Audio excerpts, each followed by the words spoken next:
Pagpasok mo pa lang ng gate ng EJ, ito yung kanilang bahay. Sa isang kulay niya, ayan, dark.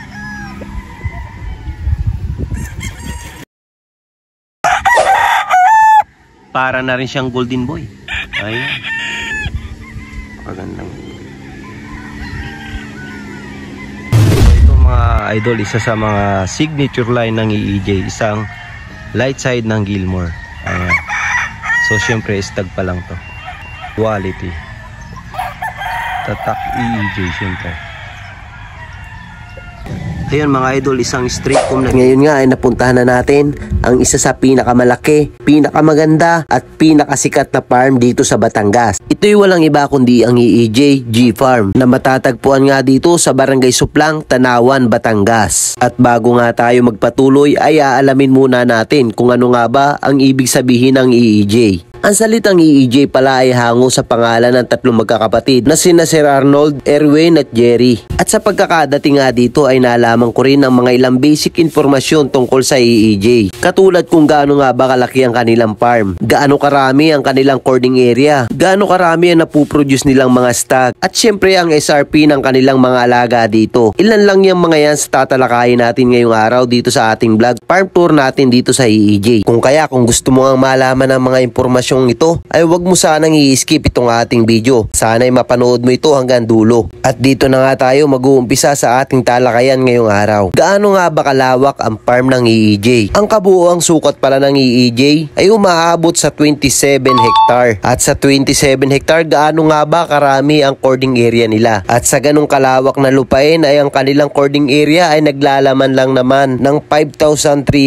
pieces na mga tipis. At kaya nga nilang mag-produce ng 12,000 head per season ng kanilang mga stock. At sa mga hindi pa po nakakaalam ay hindi lamang po nukis ang inaalagaan nila dito. Dahil meron din po silang mga kambing dito sa farm at mga baka. Ngayon naman po ay alamin natin kung ano ang updated price ng kanilang mga alaga. Ang kanila pong pure brood stock ay nagkakahalaga ng 15k at 12k naman po para sa mga crosses. At ang kanila pong pure pullet ay nagkakahalaga ng 12,500. At 10,000 naman po para sa mga crosses. At para naman po sa kanilang mga trio ay nagkakahalaga po ng 60k. At para naman po sa kanilang mga magugulang ay nagkakahalaga po ito ng 18k. Mga kalinyada, ito pala yung pagbungad ng pagpasok mo pa lang ng gate ng EJ. Ito yung kanilang bahay. Sa isang raging area dito, isang cording area.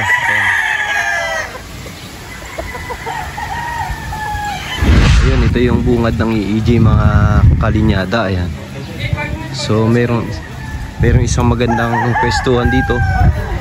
Dito tayo kapihan. Ayan. Ganda ang presko, grabe. Hindi nakakaalam ng EJ, ito ang ibig sabihin ng EJ ay pangalan nilang magkakapatid, si Sir Arnold, Erwin at saka si Sir Jerry. So ang kanilang cording area dito mga idol ay nagbibilang ng 5,300. At ang kanilang yearly na nakuha na brood stock is 12,000 na po-produce. Ayan. Ang kabuuan pala nitong kanilang lupa ng farm ay umaabot ng 27 hektar. So siyempre ang kanilang mga signature line katulad ng sinabi ko sa inyo kanina is Golden Boy, 5K and Gilmore. So ito pala yung mga latest update para sa kanilang mga price mga idol. Ang kanilang pulit ay nagkakahalaga ng 12,500 sa pure at 10,000 naman sa crosses. So yung mga ibang detalye about sa kanilang mga stag and mga brood stag sasabihin din namin sa inyo. So napakaganda talaga. Ayun, hindi naman lingid sa inyo na isa ang EJ sa pinakamalaking farm dito sa buong Batangas. At ito, nandito na tayo ngayon. Grabe. Unexpected. Napakaganda talaga. So ayun na mga kalinyada, siyempre nagbabalik tayo. Ito nga pala yung karagdagang informasyon tungkol sa kanilang mga presyuhan dito. Yung trio nila ay 60k. Ang kanilang bull stag naman ay 12k. At ang kanilang mga magugulang is 18k. Farm pick up only, no appointment and no minimum required. Ibig sabihin nito mga idol, napakaganda dito sa EJ kasi sa iba kailangan mong minimum at least 5. Dito wala, kahit isa pwede kang kumuha. Pwede kang abag-abil kung gusto mo. Siyempre, napaka ganda nito, idol. Isang pribileyo na to para magkaroon tayo ng linyada from EJ. Ayun mga kalinyada, maglalakad-lakad tayo. I-scan natin yung ilan sa kanilang mga nokis dito pababa. Ayun mga kalinyada. Medyo mainit kasi kaya hindi natin may isa-isa pa ng mga nagagwapuhang mga golden boy dito. Pero ayun, siyempre ang ilan dito madadaanan natin. So napakaganda talaga. Napakalinis, organisado. Wala ka nang masabi. Basta kung gusto mo ng farm, sabihin mo lang na isa ito sa pinakamagugustuhan mo sa napakagandang farm sa buong Batangas. Meron din pala silang kulay puti. Ayan, meron din silang kulay puti.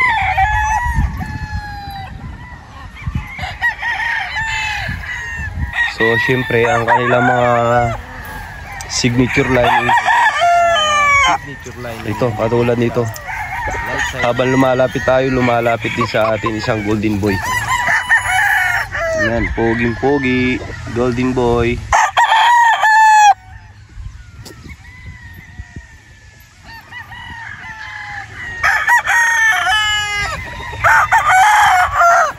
So sarap sanang mag-farm tour dito kung nagkataon na maaga lang kami pumunta. Ayan, isang 5K. Isang 5K mga idol. Ayan, isang 5K uli. Isang napakagandang 5K sweater.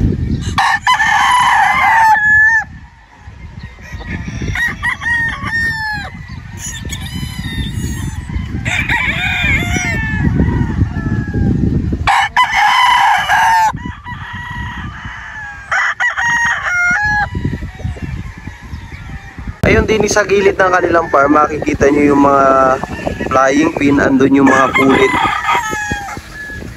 Yung mga pulit. May mga kasama ring mga stags. Siguro ginagawa na rin lang sa breeding pin yun. Ayun, doon sa dako pa roon, makikita nyo, may mga flying pin is raging area na yun. Raging area na yung dulo na yun. So ayan. Mula dito, ito yung makikita yung view.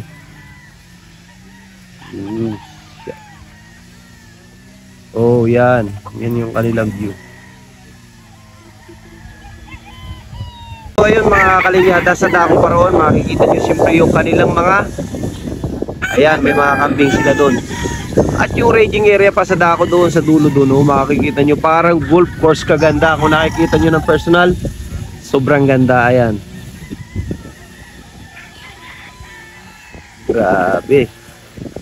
So ayun mga kalinyada, ang nakikita natin ngayon ay isang stray cob na Gilmore. Ayan. Papalayo na siya. Ito sa kanilang stag ng golden boy. Ayan mga idol.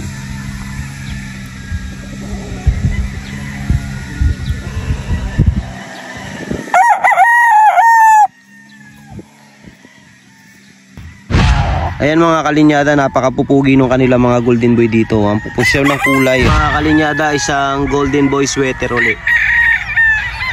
So ito golden boy and Gilmore yung ating may pipicture din dito. Pero meron din mga ilan na kulay puti dito mga kalinyada. So ayan mga kalinyada, isa sa example ng kanilang straight comb na 5K sweater.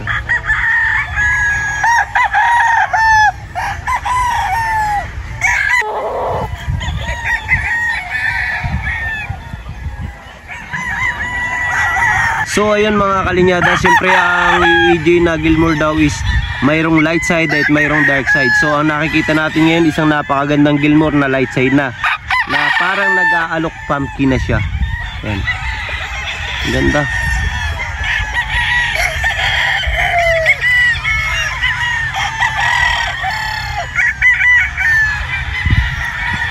Na kalinyada, nakakita tayo ng isang sinibalang. Ayan, dito pa rin yan sa EJ. Sinibalang.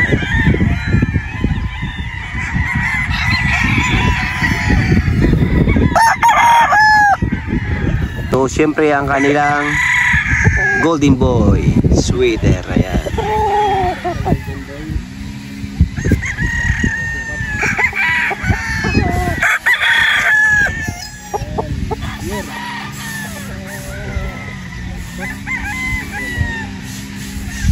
So mga kalinyada, ito yung sinasabi natin sa atin ni Sir na ang Gilmore is may dark at saka mayroong light. Katulad nitong isang ito na dark ang kulay niya. Ayan, dark. Ayun na nga mga kalinyada, katulad ng nabanggit ko, mayroon din silang dome dito. Ito yung isa sa magandang dome nila. Siyempre stag pa rin to.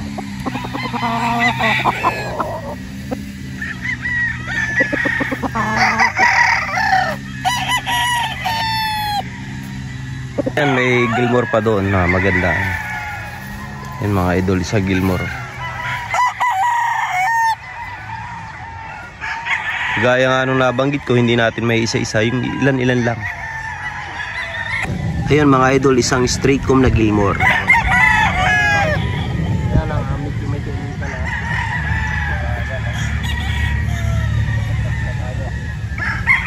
Ito isang high station na Golden Boy. Ayan mga kalinyada, isang pure Golden Boy. Pure Golden Boy.